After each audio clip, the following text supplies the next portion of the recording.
Hi മക്കളെ, ഞാൻ ഈ പറയുന്ന 6 ചാപ്റ്റേഴ്സ് നിങ്ങൾ പഠിക്കുകയാണ്. നിങ്ങൾക്ക് സോഷ്യൽ സയൻസിൽ 40-ൽ കൂടുതൽ മാർക്ക് ഉറപ്പാണ്. Welcome to Edupod SSLC. It's me your Nafi. നിങ്ങൾക്കറിയാം, സോഷ്യൽ സയൻസിൽ പാർട്ട് എ ആയിട്ടുള്ള കമ്പൽസറി ചാപ്റ്റേഴ്സും ഉണ്ട്, അതേപോലെ പാർട്ട് ബി ആയിട്ടുള്ള പെയ്ഡ് ചാപ്റ്റേഴ്സും ഉണ്ട്. ആ പാർട്ട് എ ആയിട്ടുള്ള കമ്പൽസറി ചാപ്റ്റേഴ്സിൽ ഓരോ ചാപ്റ്ററിൽ നിന്നും എന്തൊക്കെയാണ് നിങ്ങൾ പഠിക്കണം എന്നുള്ള കാര്യം നമ്മൾ ഓൾറെഡി ഒരു വീഡിയോ ചെയ്തിട്ടുണ്ട്. ആ വീഡിയോയുടെ ലിങ്ക് ഞാൻ കമൻറ്റ് ബോക്സിൽ പിന്ന് ചെയ്യാൻ നിങ്ങൾ നിർബന്ധമായിട്ട് എന്ത് ചെയ്യുക, ഒന്ന് കാണണം കേട്ടോ. ഇനി നമ്മൾ പാർട്ട് ബിയിൽ പെയ്ഡ് ചാപ്റ്റേഴ്സിൽ ഒരുപാട് ആളുകൾക്കുള്ള ഡൗട്ടാണ്, ഓരോ പേരിലും ഏത് ചാപ്റ്ററാണ് പഠിക്കാൻ നല്ലത്, ഏത് ചാപ്റ്റർ പഠിച്ചാലാണ് അടിപൊളിയായിട്ട് പഠിക്കാൻ പറ്റുക. അതിനെക്കുറിച്ചിട്ടാണ് നമ്മൾ എന്ത് ചെയ്യുന്നത്, ഇന്ന് ഡിസ്കസ് ചെയ്യാൻ പോകുന്നത്. അപ്പോൾ ഈ വീഡിയോ മാക്സിമം ഫ്രണ്ട്സിലേക്ക് അയക്കാം കേട്ടോ. വീഡിയോയിലേക്ക് കടക്കുന്നതിന് മുന്നേ നിങ്ങളൊരു 3-4 കാര്യങ്ങൾ കമൻറ്റ് ചെയ്യണം. നിങ്ങൾ ജോഗ്രഫിയിലും ഹിസ്റ്ററിയിലും എത്ര ചാപ്റ്റേഴ്സ് പഠിച്ചു കഴിഞ്ഞു? രണ്ടാമതായിട്ട് നിങ്ങൾ കമൻറ്റ് ചെയ്യേണ്ടത് ഹിസ്റ്ററിയിൽ ഏതൊക്കെ ടഫായിട്ടുള്ള ചാപ്റ്റേഴ്സാണ് നിങ്ങൾക്കുള്ളത്, ജോഗ്രഫിയിൽ ഏതൊക്കെയാണ് നിങ്ങൾക്ക് ടഫായിട്ടുള്ള ചാപ്റ്റേഴ്സ്. മൂന്നാമതായിട്ട് നിങ്ങൾ കമൻറ്റ് ചെയ്യേണ്ടത് ഈ ഓരോ പെയറിലും നിങ്ങൾ ഏതൊക്കെ ചാപ്റ്റേഴ്സാണ് സെലക്ട് ചെയ്തിട്ടുള്ളത്. ഈ 3 കാര്യം നിങ്ങളൊന്ന് കമൻറ്റ് ചെയ്യാം. അപ്പോൾ നിങ്ങൾക്കറിയാം, പാർട്ട് ബിയിൽ നിന്ന്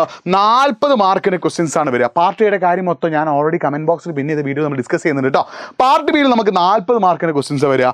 3 മാർക്കിന് 3 ക്വസ്റ്റ്യൻ ഉണ്ടാവും, 4 മാർക്കിന് 5 ക്വസ്റ്റ്യൻ ഉണ്ടാവും, 5 മാർക്കിൻ്റെ ഒരു ക്വസ്റ്റ്യൻ ഉണ്ടാവും, 6 മാർക്കിന് ഒരു ക്വസ്റ്റ്യൻ. അതായത് ജോഗ്രഫിയിൽ നിന്നുള്ള എസ്സേ 5 മാർക്കിനായിരിക്കും, ഹിസ്റ്ററിയിൽ നിന്നുള്ള എസ്സേ 6 മാർക്കിനായിരിക്കും. അപ്പോൾ നമുക്ക് നേരെ എന്ത് ചെയ്യാം, ചാപ്റ്ററിലേക്ക് കിടക്കാം. അതായത് ഹിസ്റ്ററിയിലെ 1-ാമത്തെയും 2-ാമത്തെയും ചാപ്റ്റർ ഒരു പേരാണ് revolutions that influence the world. അതായത് ലോകത്തെ സ്വാധീനിച്ച വിപ്ലവങ്ങളും. സെക്കൻഡ് ചാപ്റ്ററും അതിൽ നിങ്ങൾ ഈസി ആയിട്ട് പഠിക്കാൻ പറ്റിയ ചാപ്റ്റർ ഏതാടാ, ചാപ്റ്റർ 1 ആണ്. അത് നിങ്ങൾ പഠിക്കേണ്ടത് അമേരിക്കൻ വാർ ഓഫ് ഇൻഡിപെൻഡൻസിൽ മെർക്കനലിസ്റ്റിക് ലോ ആൻഡ് എഫക്റ്റ് അല്ലേ, മെർക്കനലിസ്റ്റിക് നിയമങ്ങളും അതിൻ്റെ ഫലങ്ങളും നിങ്ങൾ എന്ത് ചെയ്യണം, പഠിച്ചു വെക്കണം. ഫ്രഞ്ച് റെവല്യൂഷൻ നിങ്ങൾ 3 എസ്റ്റേറ്റ് ഇൻഫ്ലുവൻസസ് ആൻഡ് നെപ്പോളിയൻ, അതായത് 3 എസ്റ്റേറ്റുകളെ കുറിച്ചിട്ടും ഫ്രഞ്ച് വിപ്ലവത്തിൻ്റെ ഫലങ്ങളെ കുറിച്ചിട്ടും നെപ്പോളിയൻ ചെയ്ത കാര്യങ്ങളും പഠിക്കണം. റഷ്യൻ റെവല്യൂഷനിൽ ഫെബ്രുവരി ആൻഡ് ഒക്ടോബർ റെവല്യൂഷൻ അല്ലേ, ഫെബ്രുവരി റെവല്യൂഷനും ഒക്ടോബർ റെവല്യൂഷനും ആ 2 റെവല്യൂഷൻ്റെയും ഫലങ്ങൾ നിങ്ങൾ പഠിക്കണം. ചൈനീസ് റെവല്യൂഷനിൽ Sun Yat sen and long march and Mao Zedong, സന്യാസിനെ കുറിച്ചിട്ടും ലോങ് മാർച്ചും മാവോ സേതുങ്ങുമായിട്ട് ബന്ധപ്പെട്ട കാര്യങ്ങളാണ് പഠിക്കേണ്ടത്. അപ്പോൾ ഈ 4 എണ്ണത്തിൽ ഏതെങ്കിലും ഒന്ന് നിങ്ങൾക്ക് എന്ത് ചെയ്യും, എസ്സേ ചോദിക്കട്ടോ. ലാറ്റിൻ അമേരിക്കൻ റെവല്യൂഷൻ പഠിക്കേണ്ട ആവശ്യമില്ല,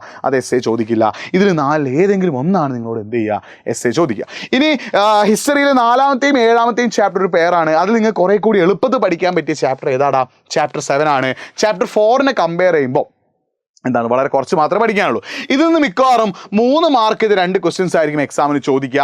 2 ചോദ്യങ്ങൾ ഈ ഒരു ചാപ്റ്ററിന് വരും. അപ്പോൾ നിങ്ങൾ ഇതിൽ ആദ്യം പഠിച്ചു വെക്കേണ്ടത് ഇൻ്റഗ്രേഷൻ ഓഫ് പ്രിൻസിലി സ്റ്റേറ്റ്സ് ആണ്, നാട്ടുരാജ്യങ്ങളുടെ സംയോജനം ഉണ്ട്. Achievement of economic science and technology and space India after independence അല്ലേ, ഇന്ത്യക്ക് സ്വാതന്ത്ര്യം കിട്ടുന്നതിന് ശേഷം ഇന്ത്യ കൈവരിച്ച നേട്ടങ്ങളെ കുറിച്ച് പഠിച്ചു വെക്കണം. അതിൽ സ്പേസ് ഒക്കെ വളരെ ഇമ്പോർട്ടൻ്റ് ആട്ടോ.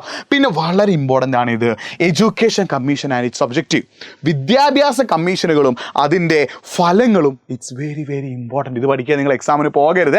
പിന്നെ ഫോറിൻ പോളിസി ഓഫ് ഇന്ത്യ, ഇന്ത്യയുടെ വിദേശ നയം പഠിക്കണം. പഞ്ചശീൽ പ്രിൻസിപ്പിൾസ് അഥവാ പഞ്ചശീല തത്വങ്ങൾ നിങ്ങൾ എന്ത് ചെയ്യണം, പഠിച്ചു വെക്കണം. It's very very important. പിന്നെ അടുത്തത് സ്റ്റേറ്റ് ആൻഡ് പൊളിറ്റിക്കൽ സയൻസ് അഥവാ രാഷ്ട്രവും രാഷ്ട്രതന്ത്ര ശാസ്ത്രവും സിവിക് കോൺഷ്യസ്നസ് അഥവാ പൗരബോധവും എന്താണ്, ഒരു പേരാണ്. ഇതിൽ നിങ്ങൾ എന്ത് ചെയ്യണം, 9-ാമത്തെ ചാപ്റ്റർ പഠിക്കുന്നതാണ് കുറേ കൂടി നല്ലത്. ഇതിൽ നിന്നും 2 ക്വസ്റ്റ്യൻസ് ചോദിക്കും. 4 മാർക്കിന് 2 ക്വസ്റ്റ്യൻസ് ആണ് ഈ ഒരു ചാപ്റ്ററിന് ചോദിക്കുക. ഇതിൽ ഒന്നാമത് നിങ്ങൾ പഠിക്കേണ്ടത് ഫങ്ഷൻസ് ഓഫ് സ്റ്റേറ്റ്, രാഷ്ട്രത്തിൻ്റെ ചുമതലകളാണ്. രണ്ടാമത് എന്താ, 2 ടൈപ്സ് ഓഫ് സിറ്റിസൺസിലെ 2 തരത്തിലുള്ള പൗരത്വം പഠിക്കണം. പിന്നെ അടുത്തത് ബേസിക് ഫാക്ടേഴ്സ് ഓഫ് സ്റ്റേറ്റിലെ രാഷ്ട്രത്തിൻ്റെ അടിസ്ഥാന ഘടകങ്ങൾ. അടുത്തതാണ് ബ്രാഞ്ചസ് ഓഫ് പൊളിറ്റിക്കൽ സയൻസിലെ രാഷ്ട്രതന്ത്ര ശാസ്ത്രത്തിൻ്റെ ശാഖകൾ. ഇത്രയുമാണ് നിങ്ങൾ ഹിസ്റ്ററിയിലെ 6 ചാപ്റ്ററിൽ 3 എണ്ണം നിങ്ങൾ പഠിക്കേണ്ടത്. ഇത്രയും കാര്യം നിങ്ങൾ നന്നായിട്ട് പഠിച്ചു വെക്കുക. ഇനി നിങ്ങൾക്ക് SSLCയുമായിട്ട് ബന്ധപ്പെട്ട് എന്തെങ്കിലും ഡൗട്ട് ഉണ്ട്, എന്തെങ്കിലും സംശയങ്ങളുണ്ട്, എന്തെങ്കിലുമൊക്കെ നിങ്ങൾക്ക് ചോദിക്കാനുണ്ടെങ്കിൽ nafi.eduport എന്ന എൻ്റെ ഇൻസ്റ്റാഗ്രാം ഹാൻഡിലേക്ക് നിങ്ങളൊന്ന് മെസ്സേജ് അയക്കട്ടോ. നിങ്ങൾക്ക് എന്ത് ഡൗട്ട് ഉണ്ടെങ്കിലും nafi.eduport നിങ്ങൾക്ക് എന്ത് ചെയ്യാം, മെസ്സേജ് അയക്കാം. ഓക്കെ ആണല്ലോ. അടുത്തത് നമ്മൾ ജോഗ്രഫിയിലേക്ക് കടക്കുമ്പോൾ എസ്സേ ചോദിക്കാൻ ചാൻസ് ഉള്ള ചാപ്റ്ററാണ് ഇത്, സീസൺസ് ആൻഡ് ടൈം. ഇതിൽ 5 മാർക്കിൻ്റെ എസ്സേയും വരും, കൂടെ ഒരു 3 മാർക്കിന് ഒരു ക്വസ്റ്റ്യനും കൂടി വരും കേട്ടോ. നിങ്ങൾ ശ്രദ്ധിക്കേണ്ട കാര്യം, 2 ചോദ്യം വരുന്നത് കൊണ്ട് തന്നെ ഇത് ഇത്രയും ടോപ്പിക് ഇമ്പോർട്ടൻ്റാ. ഇതിൻ്റെ കൂടെ പേരായിട്ടുള്ള സെക്കൻഡ് ചാപ്റ്ററിനെക്കാട്ടി നല്ലത് നിങ്ങൾക്ക് ഫസ്റ്റ് ചാപ്റ്റർ പഠിക്കുന്ന കേട്ടോ. ഇതിൽ എസ്സേ ചോദിക്കാൻ ചാൻസ് ഉള്ള question 1 reasons behind the seasons, ഋതുഭേദങ്ങൾക്ക് പിന്നിലെ കാരണങ്ങൾ.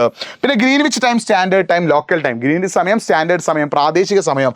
പിന്നെ എസ്സേ ചോദിക്കാൻ ചാൻസ് ഏതാടാ, ഇന്റർനാഷണൽ ഡേറ്റ് ലൈൻ അഥവാ അന്താരാഷ്ട്ര ദിനാങ്ക രേഖ കേട്ടോ. ഇത് നിങ്ങൾ എന്ത് ചെയ്യണം, പഠിച്ചു വെക്കണം. ബാക്കിയുള്ളതൊക്കെ summer solstice, winter solstice, spring, ഓട്ടം, ഈ സാധനങ്ങളൊക്കെ എന്താണ് 3 മാർക്കായിട്ട് ചോദിക്കാൻ ചാൻസ് ഉള്ളതാണ്. ഇനി അടുത്തത് 3 and 9, അതായത് ജോഗ്രഫിയിലെ മൂന്നാമത്തെ ചാപ്റ്റർ ആയുള്ള human resource development in India, മാനവ വിഭവശേഷി വികസനം ഇന്ത്യയിലും ഫിനാൻഷ്യൽ ഇൻസ്റ്റിറ്റ്യൂഷൻ ആൻഡ് സർവീസസ് അല്ലെ, ധനകാര്യ സ്ഥാപനങ്ങളും സേവനങ്ങളും ഒരു പേരാ. 8 മാർക്കിൻ്റെ ഈ പേരിൽ നിങ്ങൾക്ക് സിമ്പിളായി പഠിക്കാൻ പറ്റിയ ചാപ്റ്റർ ഏതാണ്? മൂന്നാമത്തെ ചാപ്റ്ററാണ്. കാരണം കുറേ കൂടി ചെറിയ ചാപ്റ്ററാണ്. ഓണം എക്സാം നിങ്ങൾ കുറേ പഠിച്ച ചാപ്റ്ററാണ്. ഇതിൽ നിന്ന് 4 മാർക്കിൻ്റെ 2 ക്വസ്റ്റ്യൻസ് ആണ് എന്ത് ചെയ്യുക എക്സാമിന് ചോദിക്കുക. നിങ്ങളിതിൽ പഠിച്ചു വെക്കേണ്ട ഒന്ന് levels of human resource development അല്ലേ, മാനവ വിഭവശേഷി വികസന തലങ്ങൾ പഠിക്കണം. ഇമ്പോർട്ടൻസ് ഓഫ് പോപ്പുലേഷൻ സ്റ്റഡീസ് അല്ലേ, ജനസംഖ്യാ പഠനത്തിന്റെ പ്രാധാന്യം പഠിക്കണം. Advantages of improved human resource അല്ലേ, മെച്ചപ്പെട്ട മാനവ വിഭവശേഷിയുടെ ഗുണങ്ങൾ പഠിക്കണം. How education and health care helps in countries development, എങ്ങനെയാണ് വിദ്യാഭ്യാസവും ആരോഗ്യവും രാജ്യത്തിന്റെ വികസനത്തെ സഹായിക്കുന്നത് പഠിച്ചു വെക്കണം.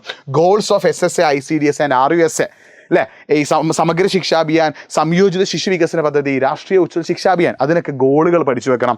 Factors influencing population growth and how it effects അല്ലേ, അതായത് ജനസംഖ്യാ വളർച്ച എന്താണെന്നും അതിനെ സ്വാധീനിക്കുന്ന ഘടകങ്ങൾ ഏതൊക്കെ, അതെങ്ങനെയാണ് സ്വാധീനിക്കുക, അത് നിങ്ങൾ എന്ത് ചെയ്യണം പഠിച്ച് വെക്കണം കേട്ടോ. It's very very important. പിന്നെ നിങ്ങൾക്ക് 4ാമത്തെയും 6ാമത്തെയും ചാപ്റ്റർ പേരാണ്. ഇതിന്ന് 4 മാർക്കിൻ്റെ ഒറ്റ ക്വസ്റ്റിനാണ് ചോദിക്കുക. അപ്പോൾ ഇത് പേരായതുകൊണ്ട് തന്നെ നിങ്ങൾക്ക് എന്താണ് ഏറ്റവും സിമ്പിൾ, നിങ്ങൾ 4ാമത്തെ ചാപ്റ്റർ പഠിക്കുന്ന, കാരണം ചെറിയ ചാപ്റ്ററാ, വളരെ കുറച്ച് കാര്യങ്ങൾ ഇതിൽ പഠിക്കാനുള്ളൂ. അപ്പോൾ 4ാമത്തെ ചാപ്റ്റർ പഠിച്ചോട്ടോ. ഗ്രിഡ് റെഫറൻസ് നിങ്ങൾ ആദ്യം പഠിക്കണം. 4 ഫിഗറും 6 ഫിഗറും 4ക്കും 6ക്കും പഠിക്കണം. പിന്നെ ടോപ്പോഗ്രാഫിക് മാപ്പ് ആൻഡ് യൂസസ് അല്ലേ, ധരാതലീയ ഭൂപടവും അതിൻ്റെ ഉപയോഗങ്ങളും നിങ്ങൾ പഠിച്ചു വെക്കണം. പിന്നെ സയൻസ് ആൻഡ് സിമ്പിൾസ് അല്ലേ, ഓരോന്നിനും ഉപയോഗിച്ചിട്ടുള്ള അടയാളങ്ങളും ചിഹ്നങ്ങളും അതിൻ്റെ നിറങ്ങളും നിങ്ങൾ പഠിച്ചു വെക്കണം. പിന്നെ കോണ്ടൂർ ലൈൻസ് അഥവാ കോണ്ടൂർ രേഖ, ഇത് വരയ്ക്കാനല്ല ചോദിക്കുക, എന്താ ചോദിക്കുക, ആ കോണ്ടൂർ രേഖയുമായിട്ട് ബന്ധപ്പെട്ട ഇമ്പോർട്ടൻ്റ് ആയിട്ടുള്ള കോണ്ടൂർ വാല്യൂസ്, കോണ്ടൂർ ഇൻ്റർവെൽ അല്ലേ, കോണ്ടൂർ മൂല്യങ്ങളും കോണ്ടൂർ ഇടവേളൊക്കെ ഉണ്ടല്ലോ, അതാണ് എന്ത് ചെയ്യുക ചോദിക്കുക. ഇത്രയുമാണ് നിങ്ങൾ പെയ്ഡ് ആയിട്ടുള്ള ചാപ്റ്റേഴ്സ് പഠിക്കുന്നത്. അപ്പോൾ ഇങ്ങനെയാണ് ഇതിൻ്റെ പേര് വരുന്നത് നിങ്ങൾക്ക് അറിയാം. ഇപ്പം ഞാൻ ഈ പറഞ്ഞ ചാപ്റ്റർ അല്ലാതെ ഇതിൽ 2ാമത്തെ ചാപ്റ്റർ പഠിക്കുന്ന ആരെങ്കിലും ഉണ്ടെങ്കിൽ നിങ്ങൾ എന്ത് ചെയ്യുക, കമൻറ്റ് ബോക്സിൽ ഒന്ന് ടൈപ്പ് ചെയ്യണേ. ഞാൻ പറഞ്ഞ ചാപ്റ്റർ അല്ലാതെ 2ാമത്തെ ചാപ്റ്റർ പഠിക്കുന്ന ആരെങ്കിലും ഉണ്ടെങ്കിൽ ഒന്ന് കമൻറ്റ് ബോക്സിൽ ടൈപ്പ് ചെയ്യുക. പിന്നെ ഇതിൻ്റെ ഒക്കെ ക്വസ്റ്റ്യൻസ് നമ്മുടെ എഡ്യൂപോർട്ടിൻ്റെ ആപ്പിലൂടെ നമ്മൾ ഫ്രീ ആയിട്ട് തരുന്നുണ്ട്. എഡ്യൂപോർട്ടിൻ്റെ ആപ്പ് കംപ്ലീറ്റ്ലി ഫ്രീ ആണ്. നിങ്ങൾ എഡ്യൂപോർട്ട് ആപ്പ് ഡൗൺലോഡ് ചെയ്യുക. അതിൽ റിസോഴ്സസ് ശ്രദ്ധിക്കണേ, ആപ്പ് മൊത്തത്തിലല്ല ഫ്രീ, എഡ്യൂപോർട്ടിൻ്റെ ആപ്പിൽ റിസോഴ്സസ് എന്ന് പറഞ്ഞ ഭാഗം കംപ്ലീറ്റ്ലി ഫ്രീ ആണ്. ചാപ്റ്റേഴ്സിനൊക്കെ നിങ്ങൾ പൈസ എടുക്കണം. പക്ഷേ താഴെ റിസോഴ്സസ് പറഞ്ഞൊരു ഭാഗമുണ്ട്, അതിൽ ചാപ്റ്റർ വൈസ് PYQs ഉണ്ട്, നോട്ട് കാര്യങ്ങളൊക്കെ ഉണ്ട്.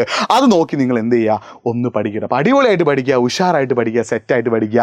ഈ വീഡിയോ മാക്സിമം ഫ്രണ്ട്സിലേക്ക് അയച്ചു കൊടുക്കുക. കാരണം സോഷ്യൽ സയൻസ് നിങ്ങൾക്ക് ഒരു കാരണവശാലും A+ നഷ്ടപ്പെടരുത്. ഉഷാറായി പഠിക്കുക, അടിപൊളിയായിട്ട് പഠിക്കുക. എല്ലാവർക്കും മോഡൽ എക്സാം ഈസി ആവട്ടെ, പബ്ലിക് എക്സാം ഈസി ആവട്ടെ. മോഡൽ എക്സാമിനും പബ്ലിക് എക്സാമിനും ഇതേ മോഡലായിട്ട് ക്വസ്റ്റ്യൻ വരിക. അപ്പോൾ ഇതൊക്കെ നന്നായിട്ട് പഠിക്കുക, ഉഷാറായിട്ട് പഠിക്കുക. All the best.